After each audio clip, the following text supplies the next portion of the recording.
What's on your mind? Time. Time. You have time on your mind. Yeah. Yeah, I like that. Oh. I reckon a whole lot of people just got really envious. Time is funny, right? This year, because this year's like, what is this year? What is 2020? Time has morphed. What is time now? And Yeah. I reckon our relationship with time has changed this year.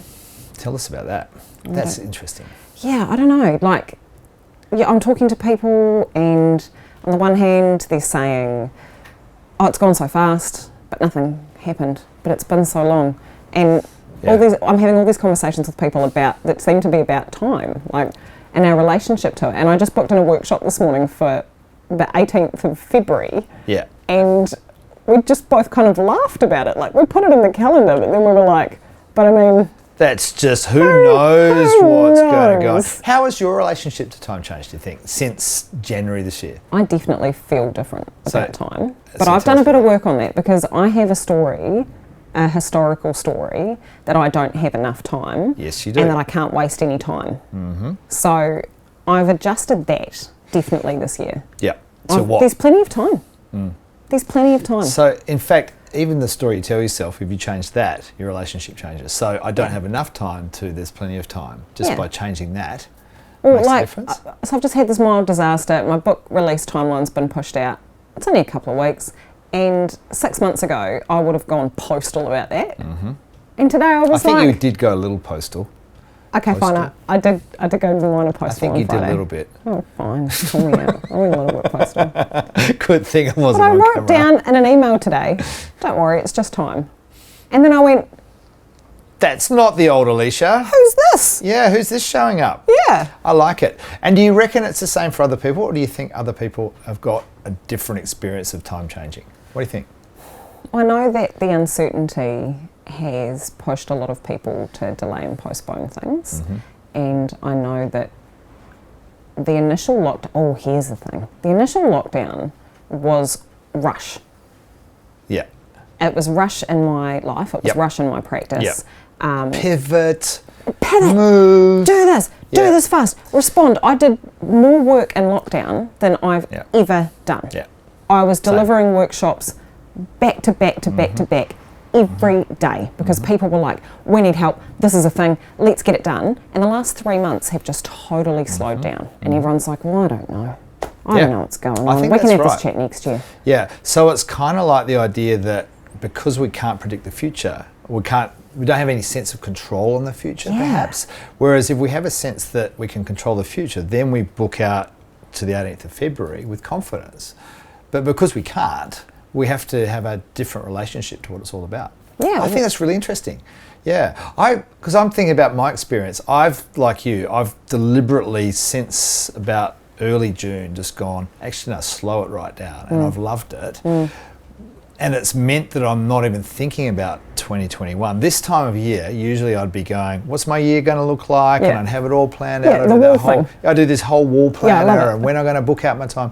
And I haven't even thought about that, let alone, try to do anything. Because I'm like, I'm just sort of like day to day. Not so much day to day, but what I've found is, like this morning I sat down and I went, okay, priorities, what are the things that are most important? And then I tried to map them to one of those importance urgency matrices. And it was really hard because none of it's urgent actually. What is urgent anymore? Yeah, exactly. So it's kind of like, I need to have a conversation. And that's probably more of a strategic call to have that conversation rather than that one, because the domino effect, that one will move more things than this one. But actually, I don't really know. So just chill out. And I think that's really positive because one of the things that I've been talking to my clients a lot about lately, and actually I posted on LinkedIn on Friday and got this surprisingly overwhelmed response from people. And I said, I don't know who needs to hear this today, but all that good stuff you're doing, you've got to keep doing it. Yep. There's a lag time between change and results. Yep. Just keep doing it. And everyone was like, oh my God, I really needed this today. Yep. But I think I'm finding that easier to believe right now. Yeah. That there is a big lag time between the good stuff you do and the good stuff you get, and that's okay. Yep. And so 100%. paradoxically, by having that different relationship with time, I now just feel like there's plenty of it. Absolutely. Yeah. Isn't that great? So you're sleeping better? Yeah. And I'm exercising more, and I'm not panicking so much. My stress levels are down. I also wonder, does it make what's important more clear?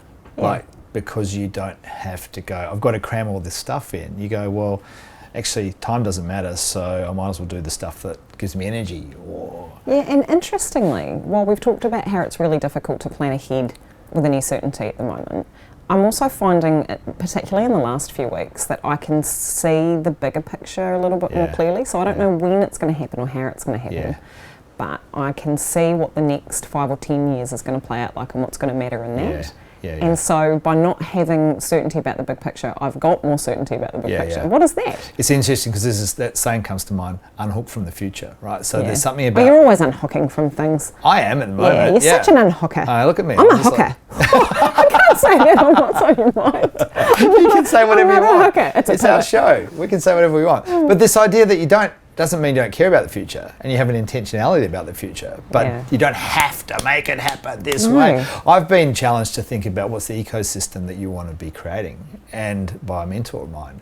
And it's like, the less I think about when something needs to happen and what are all the bits, I just go, let me just imagine that and have fun with it. And like you say, well, let's just try some stuff and see, because there'll all be ripple effects that happen. So it's like when you take the when out of the equation, Yeah. you've got more points left to allocate to the whys and the whats. I love that. Take the when out of the equation. It's interesting because Malcolm Gladwell won't want to hear that, because he wrote a book called When, which is all about the art of timing. No, Daniel Pink wrote that. Oh, sorry, Daniel Pink. Sorry, Malcolm. You wrote good books too, though. They were good, but Dan Pink, that book is good. It is a good book. Dan Pink, all Dan Pink's books are great. He is good. So, how's your relationship to time changing since our COVID year started? Are you unhooking? Are you finding that you're chilling out a bit more? What's happening for you? We'd love to know. Good job. Good job. Very good.